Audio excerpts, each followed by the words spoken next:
Hello, hello, hello, and welcome back to another episode of the Laugh at Pat podcast, hashtag Patchats.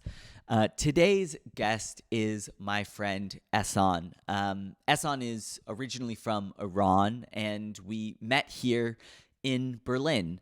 And his friendship has been really important to my experience here just because he's been someone who I really connected with and who I have come to lean on in moments of needing support or whatnot. And so I really appreciate and love Ehsan. And so, which I think is interesting because, you know, in some ways on paper, people would say that we grew up in very different worlds. I grew up in San Francisco Bay Area. He grew up in Tehran. And on paper, maybe there shouldn't be so much for us to connect over, but there is. And so I think it's really interesting to get to, you know, share a little bit of the way that we connect. And also for me, part of what's been really meaningful about our friendship is getting to, you know, learn more about the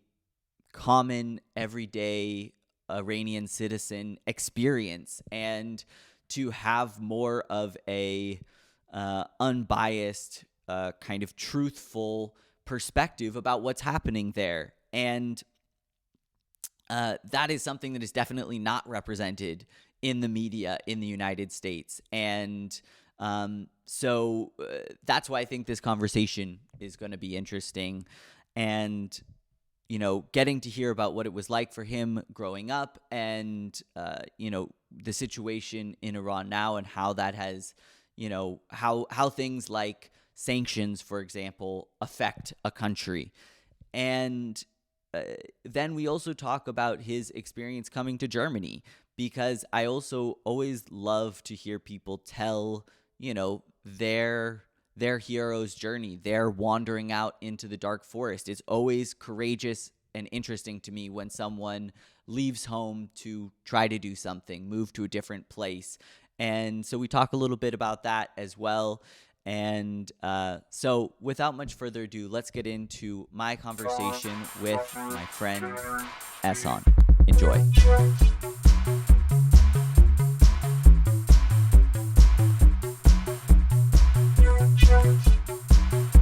All right, we're going to try it again. Okay. So to start, I know you, but the audience out there may not know you. So for those people, can you introduce yourself? Okay. Hi, 100. How many? 114 people? Subscribers now. 114 amazing people who are watching this, but maybe it gets viral and just, I don't know, who knows? Like, yeah, a million of people gonna watch this amazing show. So I'm Ehsan. I'm from Iran, born and raised in Tehran. I've been living in Germany, in Berlin for the past, let's say, 4.5 years. Yeah, I think. What should I add more? I don't know. No, I think that's a good place to start. So, I mean, we've talked about this before personally, but for the benefit of the 114 subscribers, what was it like growing up in Tehran? Like, it's the capital city. Yes. Is it, you know, somehow comparable to a place like Berlin? Mm-hmm. It is amazing. There is no place better. No. Okay, this is of course, yeah. It's I think I could say I've had a great childhood, but my youth, yeah, I don't know. I don't think that you can compare it with, like, I don't know, society, a city like Berlin or anywhere else. Yeah, Tehran in general is like kind of like, it's a big capital city, like rather industrial. Like, Do you know how many people live there? there is like, it's a controversial topic. I don't know, really? because you know the city is like metropolitan, like city around it. So like, it is, I don't know, it's like the statistics are not so reliable. They're really controversial. But I think like there are some statistics that say at least 8 to 9 million people sleep in Berlin, but maybe adds up the time to 12 or something. So with Okay, you like mean suburb, they come with the other like the other cities around Tehran. They would come just to commute to Tehran to work. okay, yeah. And so, what was as a kid? What was it like? I mean, were you able to just like go out and like play with your friends and stuff? Yeah. And like, what would you guys do Yeah. for fun when you were growing Yeah, up? we lived on the street, man. It was just all we did.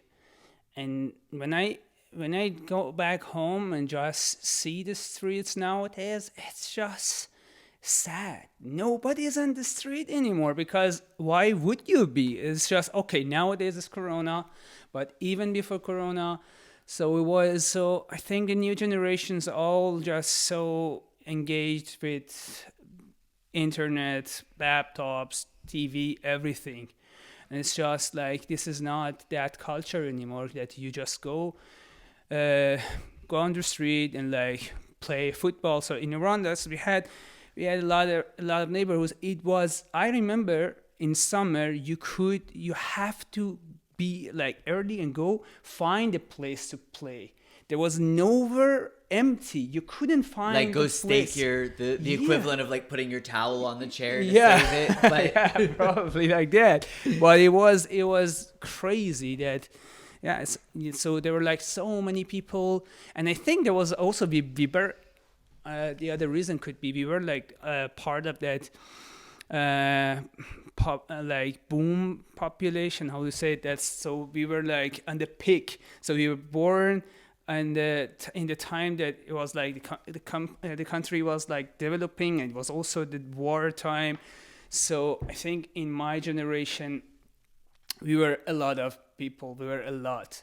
And nowadays they're like kind of decreasing the number of like not newborn, but like new kids. like people are not having as big of families or getting to having kids. Wait, so why was it that your parents' generation was this generation that people wanted to have bigger families? Or that's I saw there was statistic. I don't remember it like precisely, but there was like Iran was the country who cut this population growth faster than any country in the world. So we were like, that was the trend everywhere in the world, like even in super developed countries in Europe. Where so back then, so maybe here was like 100 years ago, like people having like more than 3, 4, 5 kids. And then so that's the trend. As soon as you get more developed, you get more educated and everything, so you realize you don't have to have like so many kids. And in Iran, this transformation happened like, I don't remember it exactly, but maybe in 10 years or 20 years, something that's super short amount of time.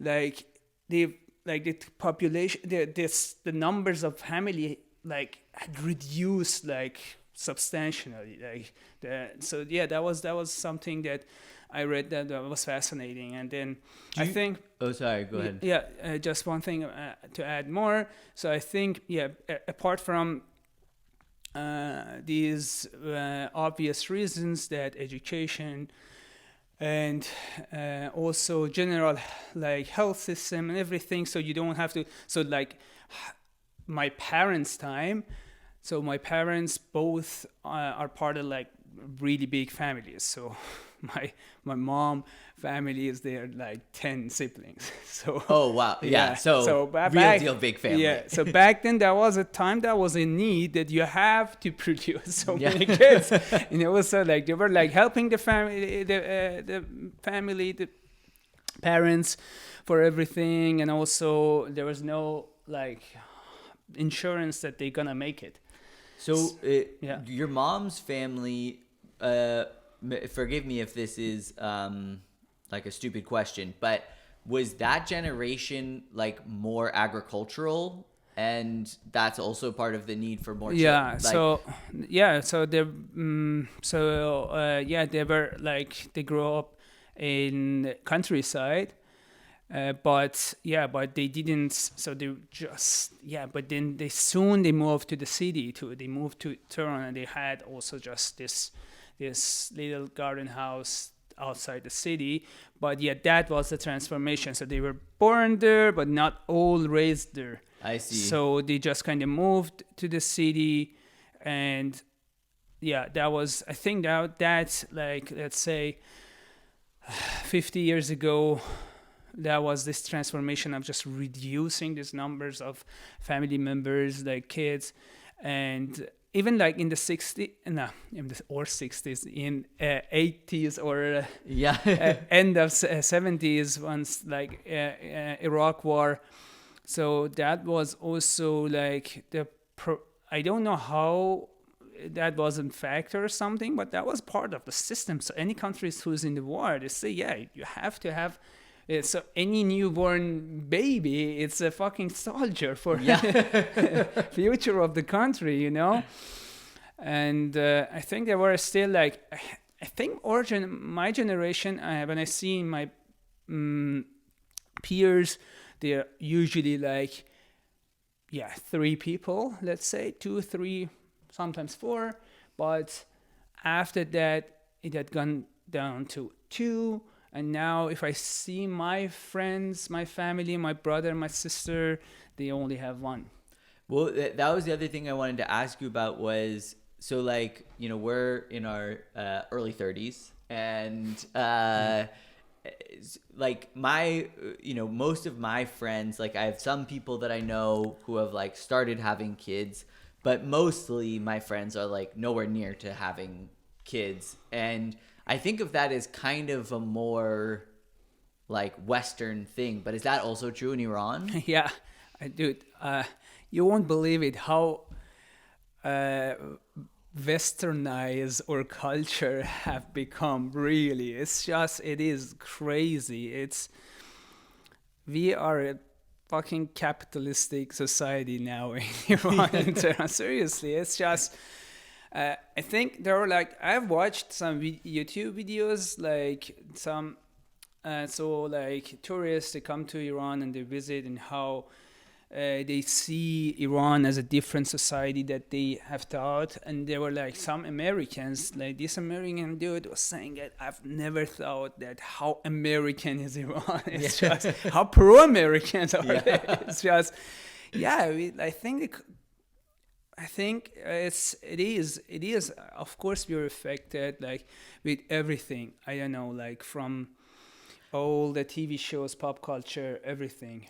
But it can't like, are there like McDonald's or something? No, not that real, because we have on the surface we have problem because of the political problem. We don't have like actual connection.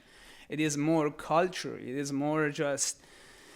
So we don't have, so there's nothing American, like no real American, or let's say no official American sign in Iran. But if you go to the culture, if you go to the people, like they're crazy.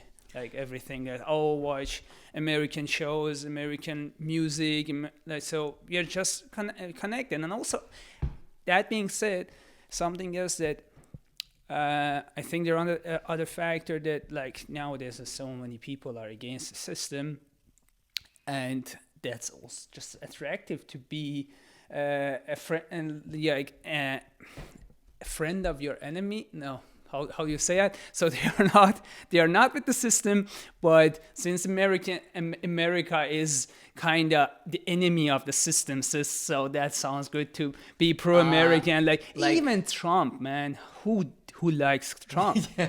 No one in 50% of Americans. Okay, no one in the right mind would say that.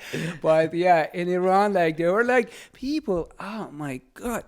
So you talk to them and just they like Trump because they say, he is so against the system. He's gonna like thrown them down. So when you talk about the system, it's not even just like specifically the government in Iran. You like they mean kind of just like the system of like capitalism and these big the whole governments regime, and big corporations. the whole regime, the whole system. Because so that in the past years, I think our point of view has changed. So because when I was younger, we were always hopeful about election changing something, even a minor change. We thought, okay, just let's go and vote, and at least you have to decide between bad and worse. Yeah, It's just do something. It's better than being inactive and just complaining. But in the past, especially like the past election, we have seen that was one of the craziest thing that happened. So we had three in the past last election, presidential election. Which was when? It was 4 years ago. The new one is coming in a month or two. So it was like there were like more candidates, but I don't remember 4, 5, 6 how many. So but three main candidates, and that's just a slap in the face. So we were active, like, let's go and vote for this current president Rouhani because the other two are just horrible. And at the end of the day, Rouhani was elected as president. The other one was chosen by the system to be kind of, how do you say, like the first person in the justice system. Okay. The court and everything. Yeah, like a judge, kind of. Like a judge, but for the, like, I don't know, like for the whole system. So we have like, it's justice system, it's a government and parliament. There are three part of like this system in Iran. And like one was chosen for the government by people, and the other one was chosen by the system to be for the judging system, and the other one was also selected for the parliament. So basically you had like the illusion of this choice, but then they were just like, that's how it is. And then also like there, in the past 4 years, we have experienced like like really worst, horrible, like in terms of everything, economic, and everything, foreign politics and everything, like really bad years of the whole system, the whole after revolution, I could say. So like yeah, so everybody is now almost like sick and tired of like just even trying. Say, it's like you can't change anything. Everything is just so like tied together, and like you basically, first of all, you don't change the power when you choose a new president. It's just the whole system is there, just a new person. Sometimes they have different point of view. They can make some minor changes that we had hoped about it. But yeah, in the past years, I think now the awareness is so way broader, bigger, that people don't trust it anymore. It's just, that's just bullshit. That's a circus. This is not democracy. This is not something you can just, that's not a real election. And once there is no shift in power, so what it can be is just, and yeah. But is there in the same way that like in the States, it's like, obviously when I said 50%, I mean, it was 50% of voters. That's not 50% of Americans, right, who supported Trump. There must be some percentage of the population who kind of supports the system in Iran, right? Mm-hmm. Yeah, what sure. Would you guess? Because I mean, I think the reality of like Trump supporters is that they're probably more like 30% of Americans. You know what I mean? Because there's also 30% of Americans who just don't vote, and they're like, fuck, this system is broken too, and whatever. So what do you think? It is hard to say. That's only my point of view if I say that, because that is not, there's no real way to show it. But what I think, because like, here's the thing, like even if you look at like real Trump supporters, because so like 50% of the voters were Trump supporters, and like 30% of the population, you can say, but I think many of them, not probably not the majority of them, but many of them were also just affected, like being just pumped by this, like all this propaganda of before the election. Just Joe Biden is socialist, is gonna like ruin everything. You have to go for Trump. They are not necessarily Trump fan, not all of them, but it's just part of like this kind of like getting This active. machine Just, of just to disagree with something else. So I think if you, I think like so election wise, there are some people also always coming, even voting from this. So candidates for the like more approved from the system. But I think true believers, as far as I'm concerned, shouldn't be more than 20%.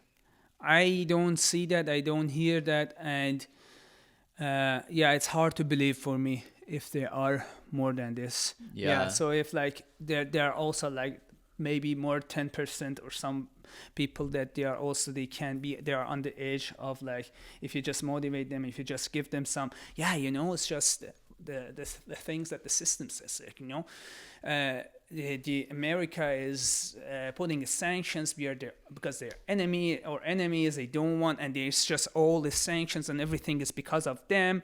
We have to kind of like just stay together, and otherwise it's going to be war, it's going to be like that, and just you have to kind of unite people. So of course that's bullshit, and like most people won't believe it, but I would say like on the top of that, let's say 10%, that could maybe wrap up that 20-30%. I don't know, that's my guesstimation.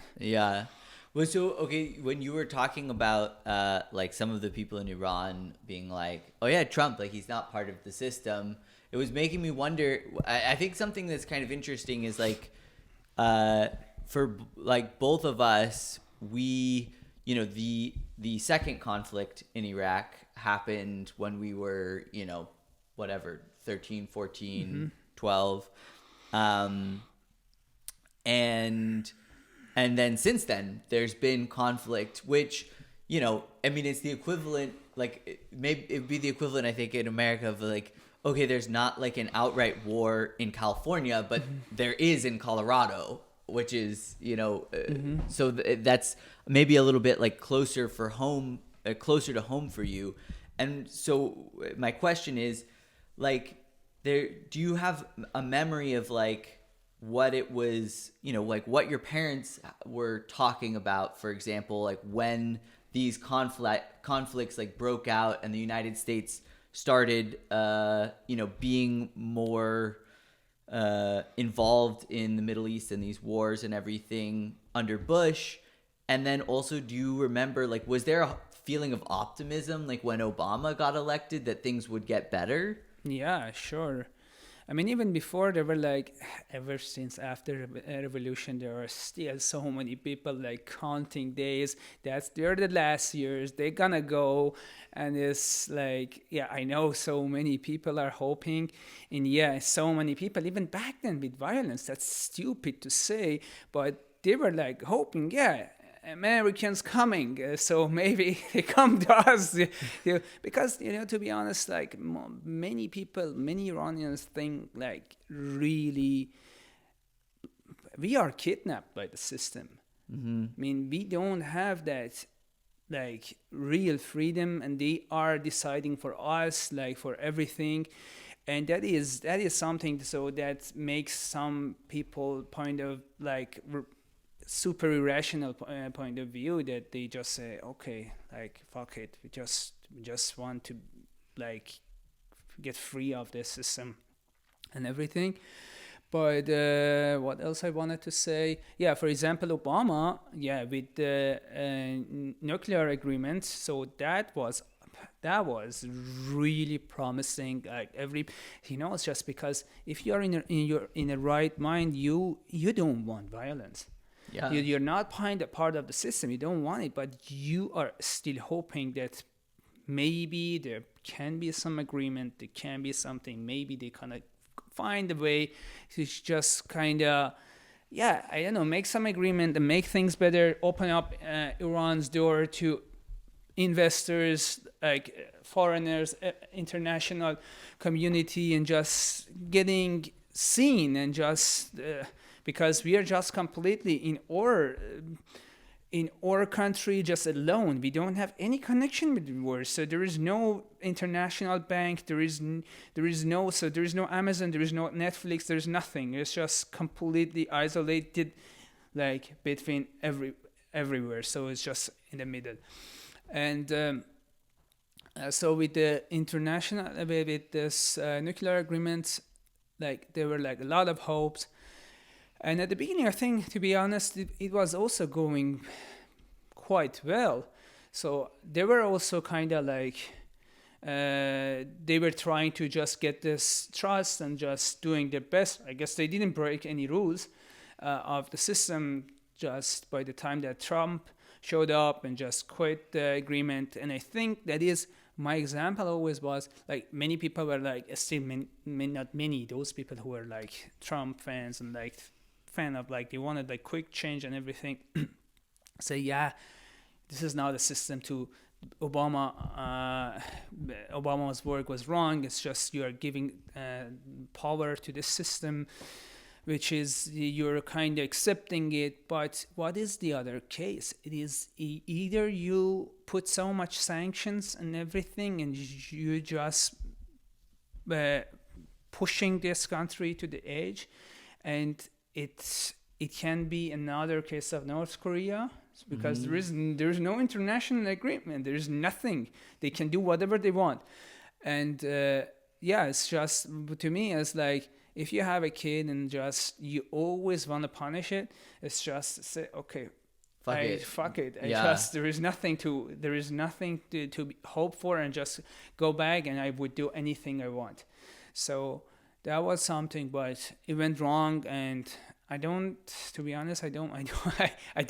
that we were not planning to talk so much about politics, and I don't follow politics as much because it's just disturbing news. But I think today a friend of mine sent me something that Iran is increasing this for this nuclear enrichment levels and everything.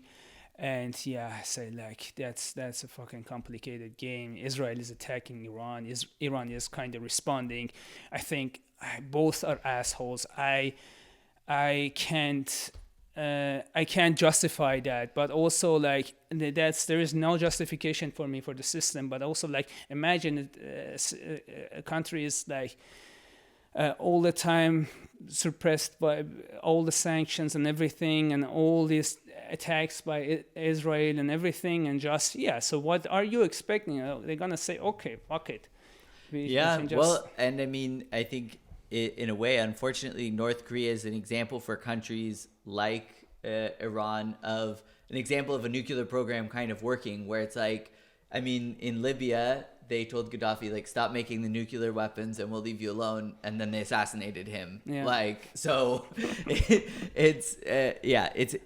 but what I wanted to ask about was and then we don't have to talk so much about the politics, but I just think it's interesting, like, this idea of economic sanctions, because as an American, like, growing up, when you hear, like, oh, economic sanctions, you're like, great, no, like, immediate death, no war, immediate, yeah, like, and I mean, naively, I think when I was younger, I thought of as like, oh yeah, economic sanctions are such a better path. And then as I've gotten older, and you learn, like, well, the strategy of economic sanctions is actually that they want the situation in the country to get so bad that the people will uprise and do the job that they want to happen anyways. And so I was just wondering if you could speak to, like, the reality of sanctions, because in your lifetime, right, like under Obama with the nuclear deal,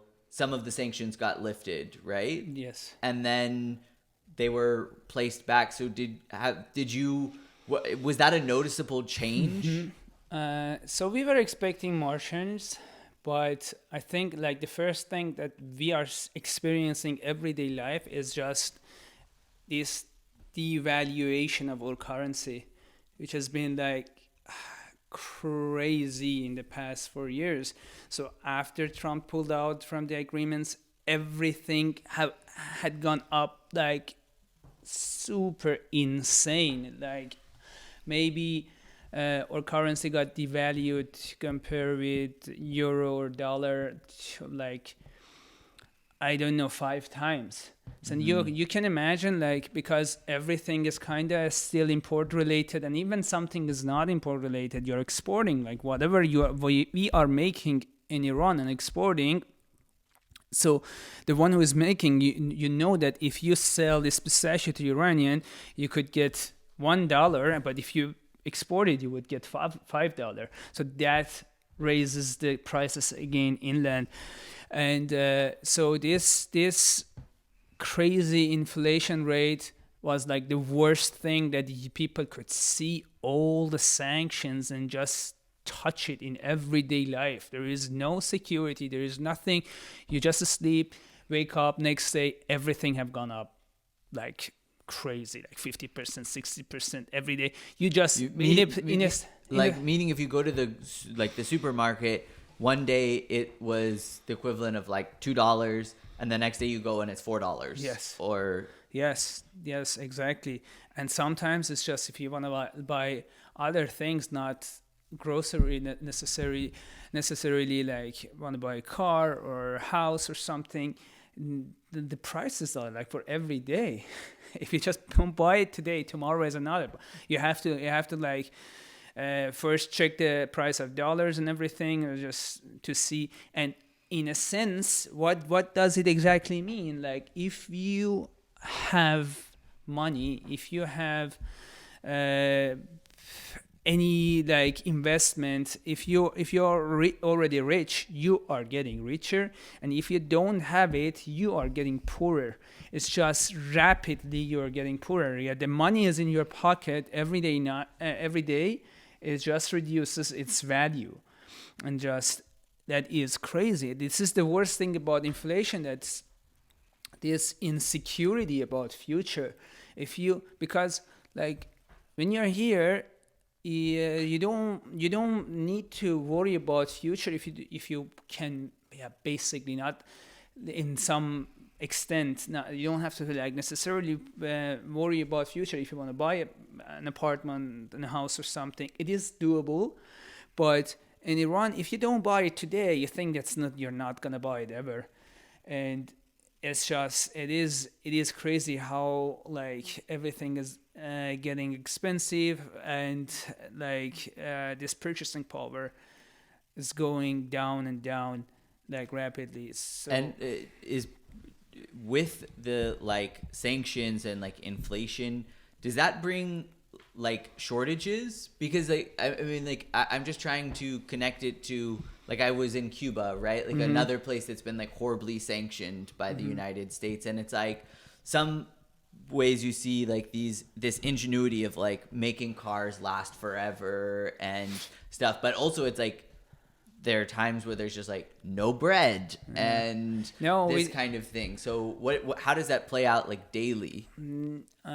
Yeah, I think we are good with that. I don't know how it's managed. Maybe I think because we are like theoretically we are a rich country. If there was not a corrupted system, I think Iran should be a rich country as Arabic countries around the Persian Gulf are, because there's so much resources in the country. Like it is the potential that the country has. It is amazing. If there was a decent government ruling the system, we were definitely among most developed rich countries in the world. So I think there's still a lot to have that you don't get to that point. And so it is getting, generally speaking, for majority of people, everyday life harder. But still, no, we haven't reached that point of like, worrying about, I mean, at least we can get bread or something, like basic food. Yeah, maybe nowadays, like last time I was in Iran, like the price of like meat in general has gone up like really badly, that like not before everybody could afford it. Nowadays not everybody can afford it. So that's becoming like something that you say, yeah, okay, you can't eat as much as good for the environment, but not for people who most of it don't have, like it is so embedded in the culture. If you don't eat meat, you don't eat proper food. Yeah. So it's also like the culture is not there, that like also like because of, yeah, so you can like substitute it with this and that and do this. But so in that terms, yeah, so this, as the purchasing power is reducing, this also these difficulties are coming. But yeah, I think generally speaking, we haven't reached, like we haven't experienced such a thing like in Venezuela or Cuba or something. Yeah. So we're not as poor yet. Yeah. So, your dad teaches English, Right. So I imagine he's kind of like, an academic, basically. For the, like, in Iran, the class of people who are, academics or whatever, do your parents have anxiety about like things like retirement and those kind of things, or is it more, is the stress of the economic stress more on like poorer communities like outside of the capital city? Yeah, I would say that's more so. This their life is not perfect, but since they've built something, they own their own home and everything, so you don't have as much struggle. So you just need to like kind of have the money to whatever you eat. You don't need to do something else, and so you won't struggle with that. But I guess, yeah, so in Iran, every time I go there, if you don't own a home, you are just deep in trouble, because it is like, because every, like the rent is going every year up. It's just the housing is getting expensive and more expensive, so it's just every day it's becoming less affordable. And also this angst that you're never gonna get it, and like also like expenses, yeah, like just huge part of your income that has to go for like renting. So I think, yeah, for those part of the population who don't own any property, I guess they're really struggling. And so what does that mean? Because like that's for like your friends that are your age and stuff, because here, in the States, but also my perception here in Germany as well, is like our parents' generation, if they were our age, would already have enough money to like buy a home or whatever, which is not really true. For most people, most of my friends my age and stuff.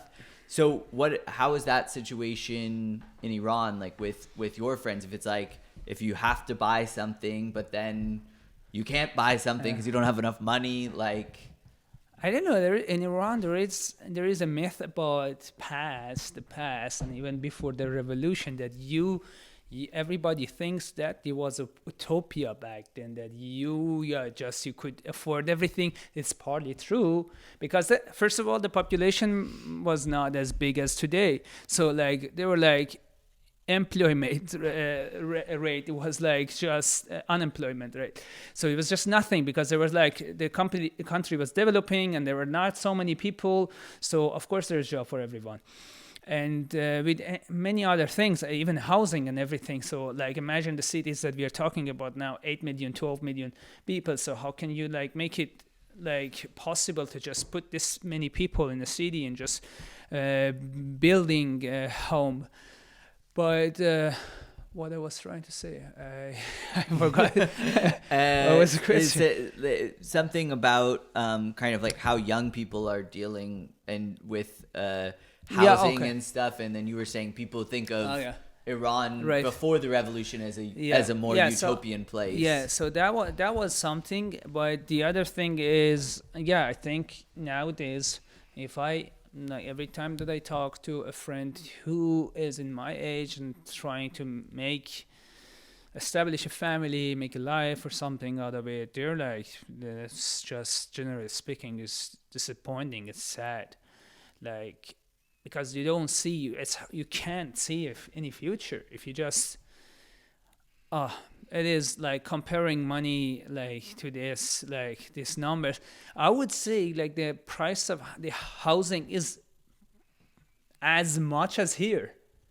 Imagine if you are, but if your income is like at least 10 times less than here, and you just have to like have like kind of face the same kind of, especially in terms of housing. Yeah. And yeah, that is something like like an impossible task to overcome. And it's just, of course, it is disappointing. It's just you don't see that future. It's just, yeah, in something like some Germans have, and they don't think about it because you just see your surrounding. You don't have that much idea what is happening around the world. It's just if you say, yeah, I was living with my parents until I was 29 or something.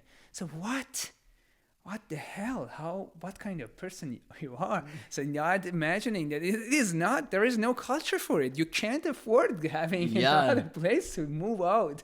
This is just impossible. And this is not part of the, like, that you would rather to do that. It's just, this is how it is. You have to like accept it. And like now, I mean, yeah, it is becoming harder and harder. So I think that kind of like goes nicely to, I wanted to talk to you a little bit about your experience of like moving to Germany, but what led to that? Because I mean, I think it's not always like easy to leave your home and stuff, but was that something that an option that your parents encouraged, or were they, telling you like, oh, don't go, or, how did they balance the idea of you leaving them and your home and everything with the opportunity of going somewhere else? Yeah, that was in my case. I know different cases, but in my case, that was not super difficult because they were like my parents. They don't like you that much. Yeah, they're like, okay, you're going. Finally, we get just two people. Just go. We can support you as much. Yeah. Just leave us alone. Yeah, they were like insanely always supportive for everything. And I think realistically, like I know some other like friends that they were knowing that if your kid is leaving the country, going to live abroad, it is hard, but it's good for themselves. It's good for your kid. So you have to encourage it. But they're like, not everybody has this temperament, this knowledge, this awareness that you say, okay, don't make it any harder. And I know people like that surprises me. Like at the beginning when it was just, I know I had some friends and they say, yeah, my mom cries every day. So why? I mean, if she doesn't have to do that in front of you. They're not making you uncomfortable about it. But I think the other thing is, I think nowadays life, it's easier to move abroad because you can have like your parents, your family, your friends every day, every hour. Just have the FaceTime, see them, talk to them. It is not the same, but it makes this way easier. Just you see each other, you talk. It's just that's mostly what you wanna have. And the other thing that for me is just going abroad. Like there are options in Australia, Canada, the US. But Europe is more interesting because you're closer, it's just not closer, not in terms of just going back home, but also time difference that you don't live in, to me, it's just if you leave, what is it? West Coast, where 9 you hours. are. Yeah, so 9 hours to here, 11 hours in Iran. So it's just, you're living in a different planet. Yeah. So you have different timing. It is not easy to catch up. It is not easy. So yeah, the thing that makes it way worse, but here it is okay. You can So nowadays we don't have the direct flights, but I think so. Before it was like it's 5 hours flight, man. It's not like It's not so bad to so go much of a back trouble. and- Yeah, but now it's not. So it's longer, but it is not also like I don't know, 20 hours, 24 hours, something. Does the government control like for example in Cuba, right? Like they don't. The government is super selective about like giving out visas for their own citizens to go to other countries, you know, or even just like I was meeting some musicians who they were invited to tour in Europe, but they have to get like the government approval to go. Is that how it works in No. Iran, or can No, if you get accepted to a university here, you can just like No, I'm leaving? we don't have it unless you have some records before. If you, as a student, you had some records of like being against the system, doing something, and some like attending to any riot, anything. So yeah, so maybe if you have some records, they could come up with some problems. But if you don't have any like real record anywhere, this is not a system. There is no system that you have to go through any process of selecting, and you have to show that you're gonna have to stay with your with the belief of the system and everything. No, we don't have that. Luckily, they haven't reached that point yet. And so, was leaving Iran like something that you thought about as a kid? Like, what eventually brought you to decide to like apply to schools here in Germany? No, actually, that was not part of main part of my thought. Yeah, however, once I wanted to go to university, I was thinking about it.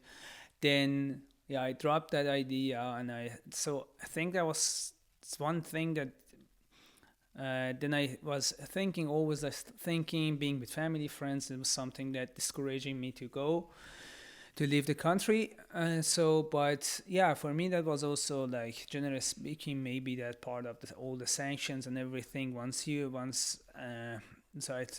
I graduated from university, I had been trying for long for finding a job, and it was such a hustle.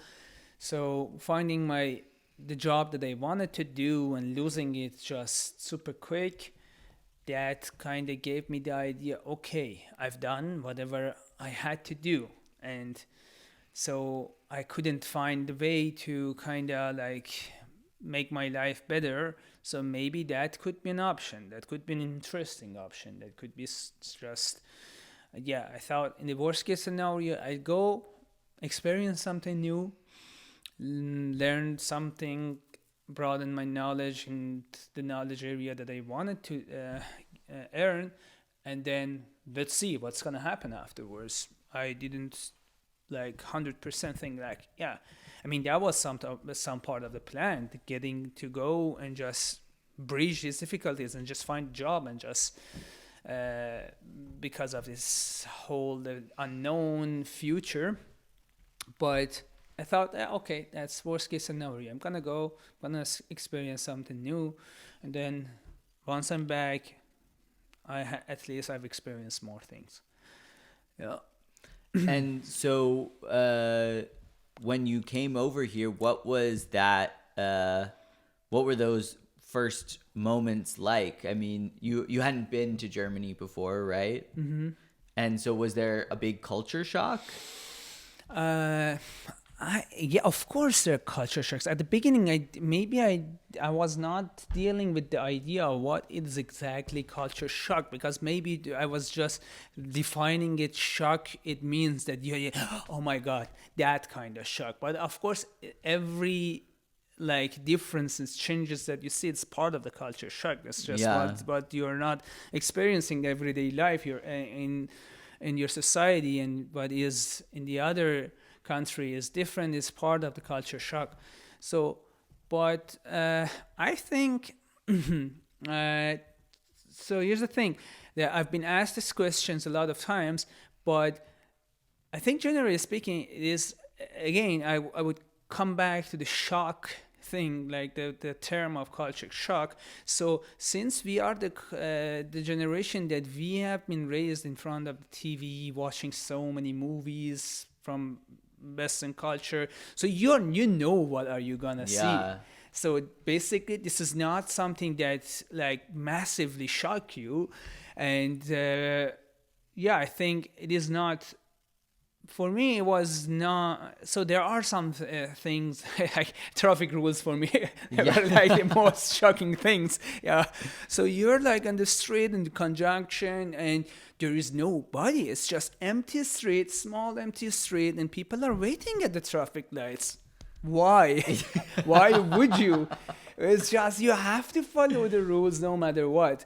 And like it's crazy that something like this that I knew too, but I think still I didn't know to what extent. How crazy is that? Yeah, of course, in a civil society, in a developed society, so in any right mind, you shouldn't cross the street when it's like busy street, and like it is not good for any with any reasons. But like it is. I don't know. It is just such a small street, it's conjunction, and nobody's there, and still people like waiting. I mean, that was something that I was not expecting. And I think there are a lot of it in university. The culture of what I really liked here, just at university and everything. There's just you are like super free, like in terms of like you're not getting judged from like the way that you behave, in a way that I think is here in Germany. It's also like in general super loose. You can just eat whatever you want in the lecture room. Just the teacher is talking. For me, it was just super awkward. Like somebody is like eating an apple, dude, and like what the hell is happening? I remember there was sometime there was this girl. She opened her bag and there was a pot.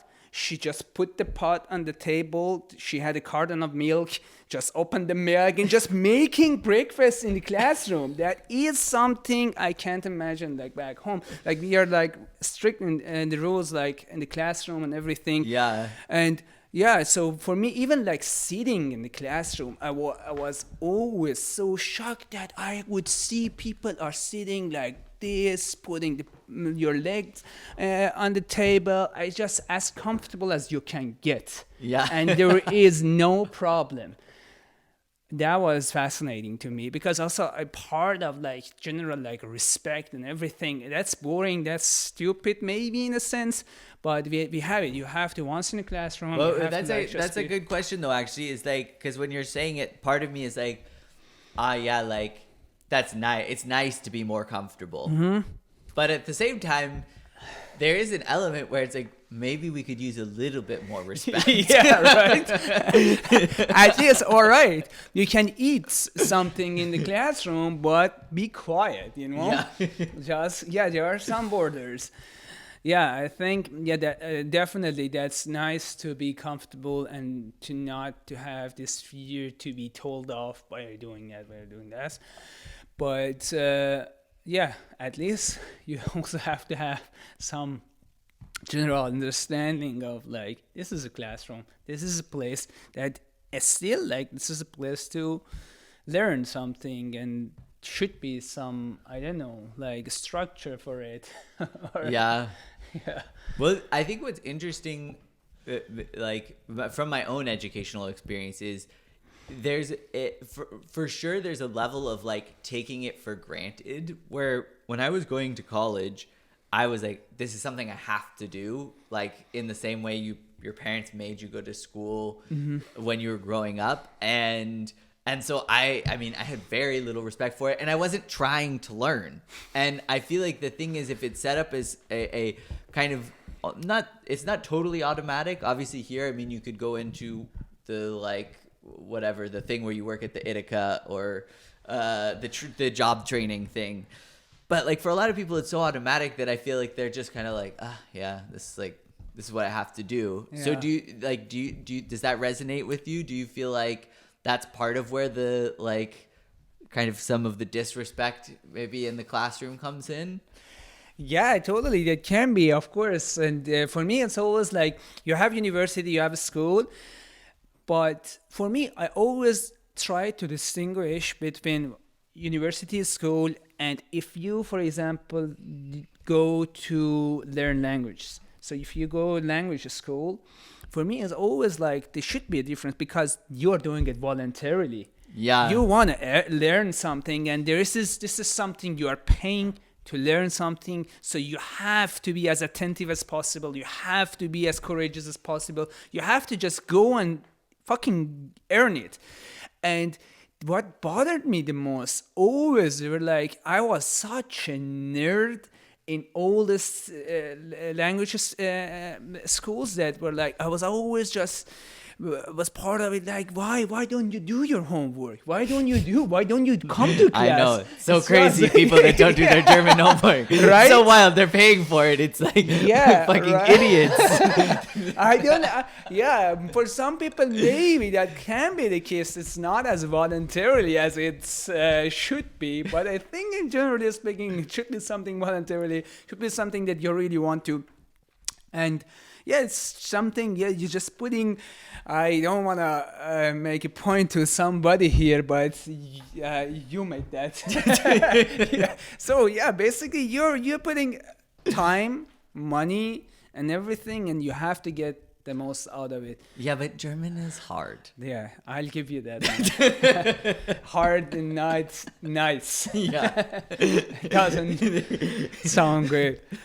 So I guess also I want to circle back to the culture shock question, because when you were talking about it, I think what I meant was more like a moment, like, did you ever have moments of like regret or kind of like, what did I get myself into, where you know, like where you're just like, fuck, I'm in over my head kind of a thing? Never.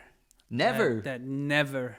In my case, I had never had a moment, oh fuck, shouldn't have done it. Never for a second. Why do you think that is? Because I mean, I can't think of a trip I've gone on where I haven't had at least one moment where I'm like, you know, lost somewhere, being like, what am I doing here? But that's a good question. That's, you ask now, and I'm thinking about it. Never had thought about it before. But I think maybe mostly, and I always said that is, I'm super happy here because I have a community, I have a society around me, I am super active, I have so many good friends that it is, not from beginning, but soon after a year, it had become home. Mm-hmm. Seriously, like for me, it is home. It is, because what is home? To me, like those people who get homesick, for me, it is just, you get homesick where you don't feel home. And I think that is for many foreigners here in Germany or anywhere else in the world, if you it makes totally sense, of course, if you want to hang out with your people, with those people who speak your language, you have your background and everything. Of course, it is nice. It is great.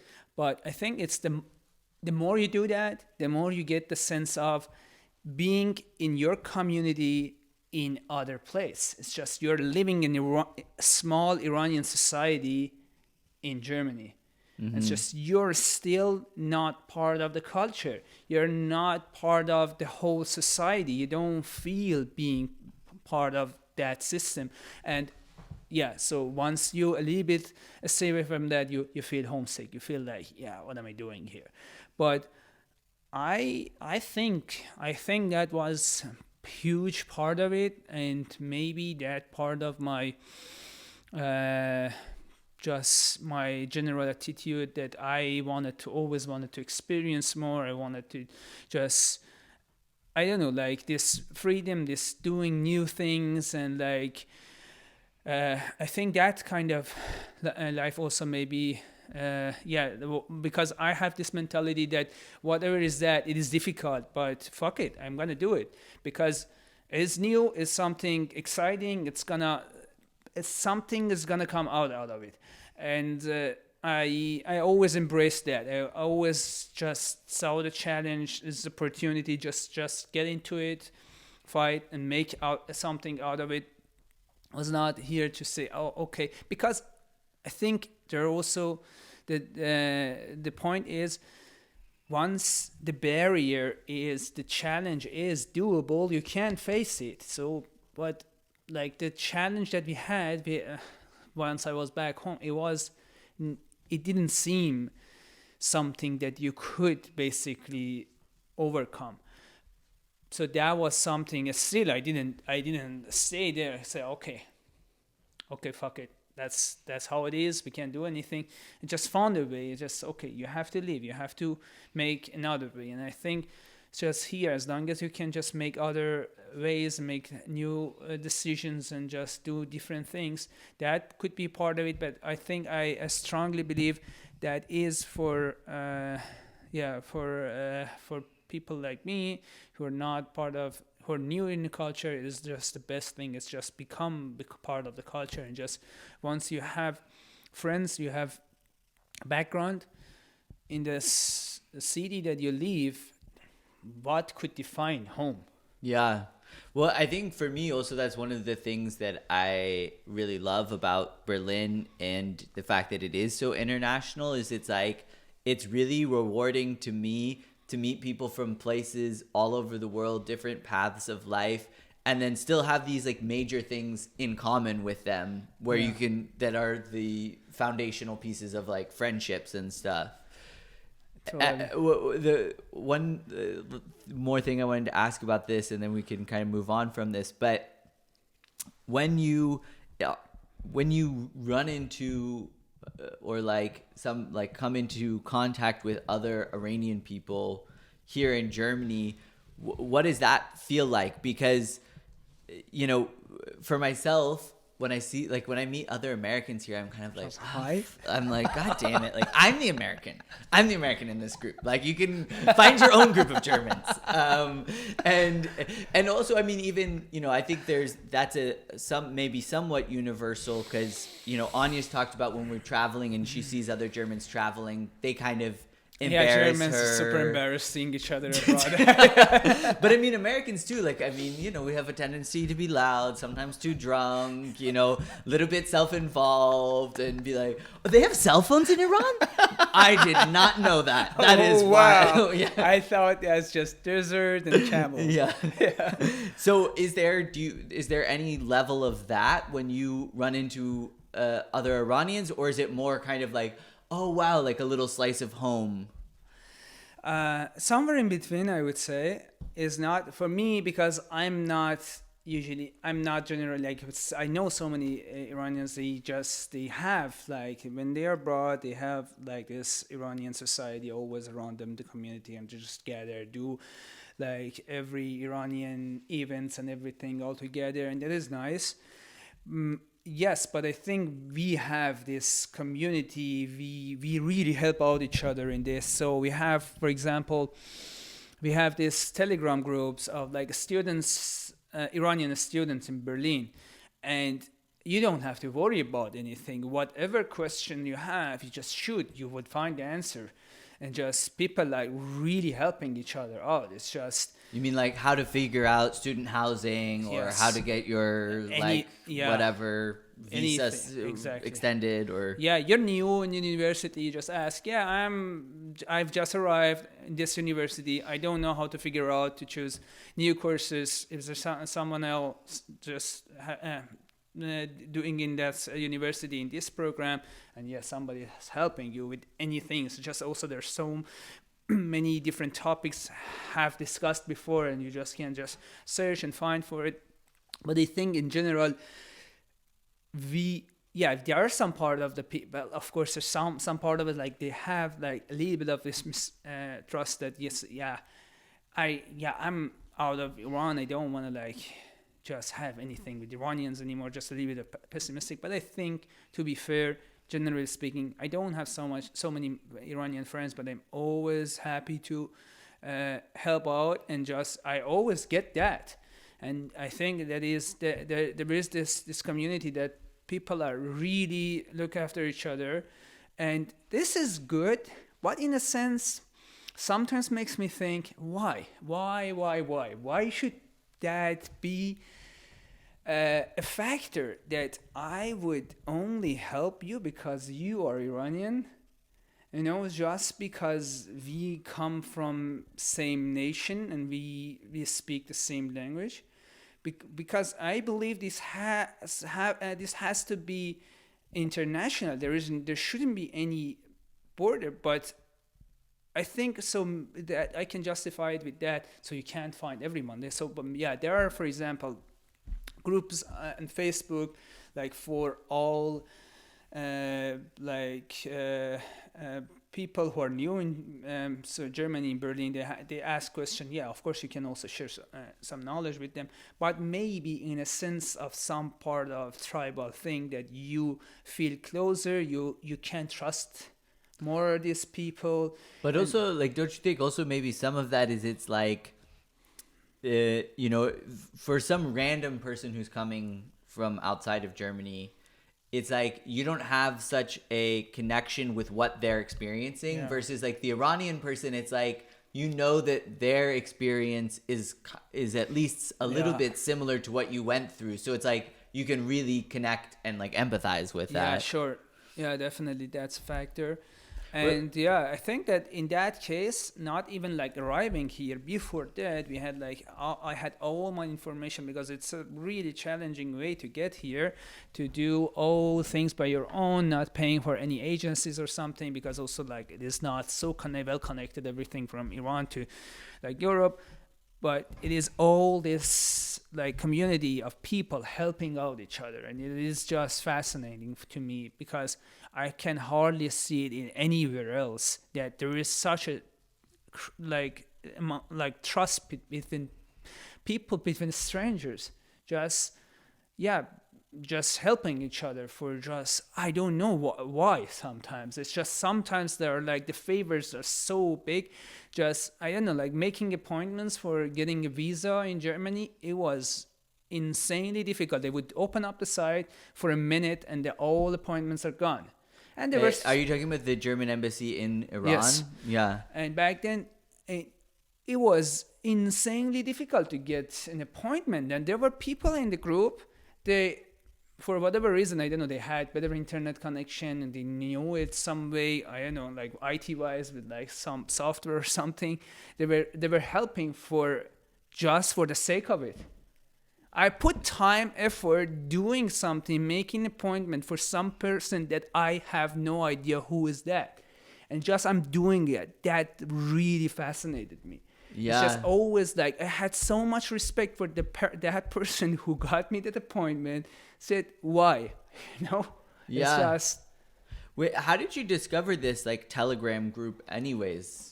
You know, like, were you just like Googling, or I mean... Yeah, that's a way, but I didn't discover it like that. So the time that I was considering going abroad, I was taking English courses and everything. I saw a guy who was also applying, and he gave me the this contact of this Telegram group. Yeah. Okay, so we're gonna wrap up here so that we don't do 3 hours like the first podcast that we did together. More to explore if you want to see us after 3 beers talking about this stuff. But so I wanted to go through a couple of quick things. One, what do you think is the thing that you miss the most about Iran? People. The people. Food. The mountains. Yeah, of course, my family is. Of course, I mean, generally speaking, yeah, friends, family, of course, but yeah, just interactions between people. I mean, as I said, as solid as I was in terms of like not even regretting a second of being here, and just everything is just so good and so, for me, easy, but yeah, every time I go home, it's just I see people interacting with each other on the street, just random people. You share a smile, you have a chat. It is easy, it is fun, it is just nice, it's just nice to have a chat and to just talk to people, just get a good feeling. I don't know, it is easy, is easy to get along with people. And like I think in the past years we've talked about like economic sanctions and how poor the society is becoming, and like of course whenever poverty is, there's like more crime, and the crime is getting higher and higher because some people they have to also survive. And even though in the community that these patterns are happening, still there's a lot of hope. Let alone if we're a prospect country and like rich people, I think people wouldn't, I don't know, just hesitate for anything for a stranger. So it's just, and that's a great feeling for me. Every time I go there and I think about it, that I get that, I miss that. Yeah. There's like a bit of more of a sense of like community and familiarity. Well, so then, what is the thing that you like the most that's different about Germany? I like the most in Iran that is different from Germany? No, what do you like the most about being here that's different than back home? Oh, okay. I think that part of it, that the real freedom that you can basically do whatever you want. I mean that I just like I gave you an example of like university, but so in Iran, like, so we have that even on the street. I'm a guy, but I have so much respect for Iranian women that they are having so many difficulties back home, like for the way of they have to whatever they wear, clothing and everything, and just they are always in the stress, and somebody comes to you and tells you, yeah, what is that you're wearing, and you're not allowed to do this and do that. However, what really was fascinating to me last time I went back home, so it is not a new story, but I saw so many women, they were like this scarf that you're wearing your head, your hair. So they were like just not wearing it, just putting in your shoulder and just be without it. And like so many of them everywhere. And I was just speechless. I was all the time just looking up to my friends. Yeah, that's becoming something. It's just, yeah, but I have so much respect for these people because it is trouble. You don't want to get into trouble. Yeah. I mean, they won't kill you, but they just coming to you and getting told off and just, I don't know, that's something you want to stay away from. But yeah, but now it's becoming a thing, and just people are doing that. I think even for the guys, like something like, yeah, like being, I think in Germany, like if you see cops, they're like the police is like rather in it's part of like the safety. You get the feeling of the safety. You don't feel that they're coming to you to ask you something. Yeah. I think that's part of it. That part of it is really good. That you freedom in the sense that you are not afraid of to be investigated and to be asked. Something like this thing with the headscarf, is that something that like? Do your parents think like, oh yeah, that's like a good thing, or are they more like traditional and they're like, they're like, yeah, that's cool, do it, just go for it. Okay, so then the next question I wanted to ask that I've been asking on my podcast, because I think this is just an interesting question, is like, do you have a memory of like the worst job that you ever had? Memory of worst job. I had a lot of jobs, man. I worked in many different jobs, and of course I had a lot of bad memories, but I tend to not remember that memories. Like, always. Let's just say goodbye to that memory. Not anything on the top of my head, to be honest. to share right now. Well, Yeah, we can you move can on ask. from Yeah, this. maybe if something comes up, Yeah. I can just tell you. But yeah, sorry, I don't remember something. Must be I think it's funny actually. I didn't think about like what would my answer be, but probably when I worked at the bank, like I was a bank teller. Okay. That Yeah. was shit. Dude, That was that is- really not a nice job. Just like because you're like like you're on the level basically of just like working at the cash register at a McDonald's, but it's like it's not a hamburger. It's like people's money, and they also want you to like sell people stuff. Yeah, that is was the shit. hardest thing to imagine you being a bank teller. It is just the most bizarre thing. It's just I don't know. How did you do that? I honestly, I feel like the only reason I was able to do okay at this job was because of like my bullshitting and like acting, because Yeah. I can be like, hello and welcome into Wells Fargo today. What can I get started for you? Yeah, definitely. Yeah, that could Okay, help. so this is a new question that I thought would be interesting to talk about on the podcast. And I think for this, you just tell me what's like the first thing that comes to your head. It doesn't have to actually be the Okay. but a moment that was like one of the lowest moments in your life.